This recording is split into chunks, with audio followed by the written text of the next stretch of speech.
On today's GM Screen Rant, we'll be talking about player character deaths and how to handle them as the GM of the game.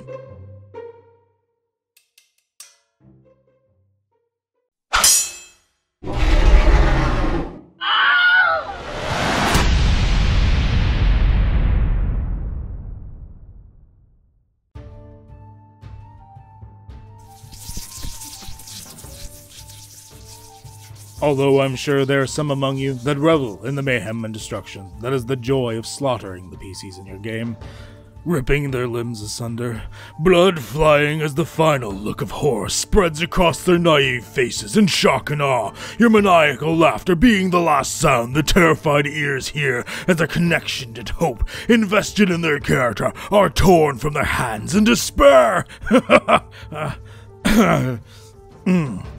Right. Although some of you are like that, most GMs, usually the better ones, actually like the players to get connected to their PCs, to become engrossed in their storylines, to adapt to their personalities, and really become one with the character. But try as you might, this is still a game, and almost all RPGs are a game that have a random chance value tied to the play mechanics. With random chance comes the inevitable. PC death. What happens after the PC death can sometimes be the real hard part. Firstly, there's the impact on the players. Both you, as the GM, and the player have invested time into having the player become invested into the PC.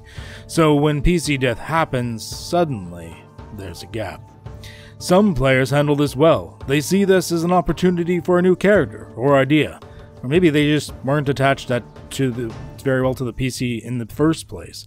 Some players don't handle it well at all. The emotions that human beings can invest by anthropomorphizing items or concepts can be quite intense, and if you've watched some of the better streams or recordings of gameplay, like say Critical Role for example, you can see examples of players becoming extremely attached to their characters.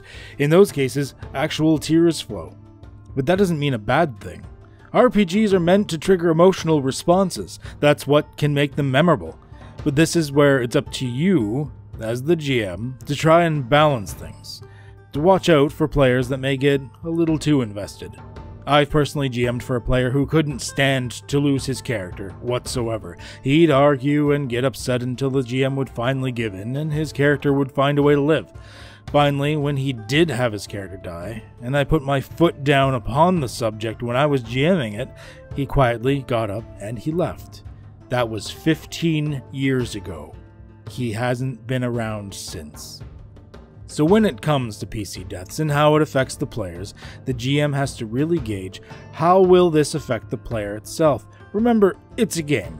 There should be rules and at least some random chance, but it's also a story and an experience the GM is crafting for his players. There's no reason a GM can't implement a way that they might be able to restore the lost character. That doesn't mean he has to make it easy, however.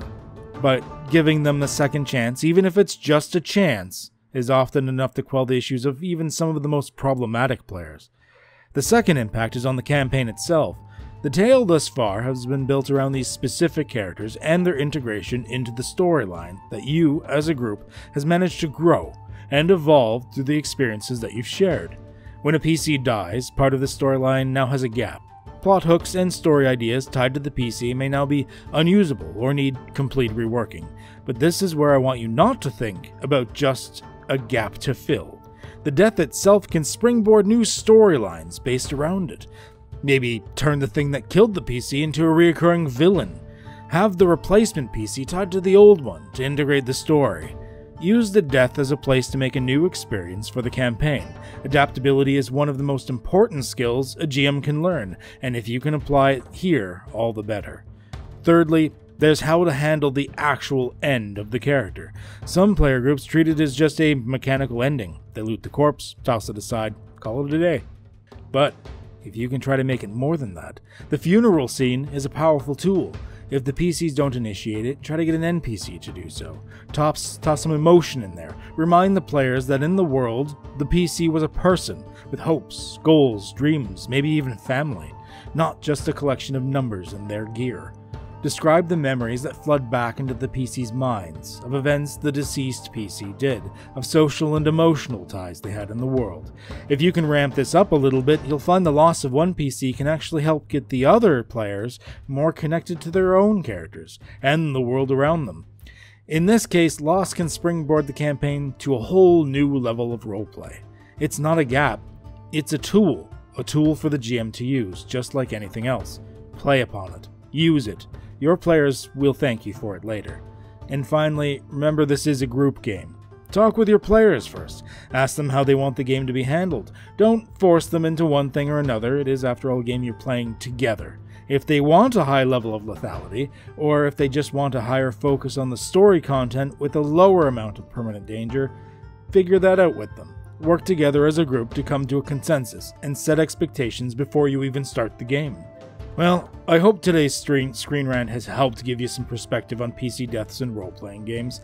Sorry I had such a big gap between videos lately. There's been some life stuff getting in the way, but hopefully, as things settle, I can start getting more and more videos out there. So, have yourself a good one, eh?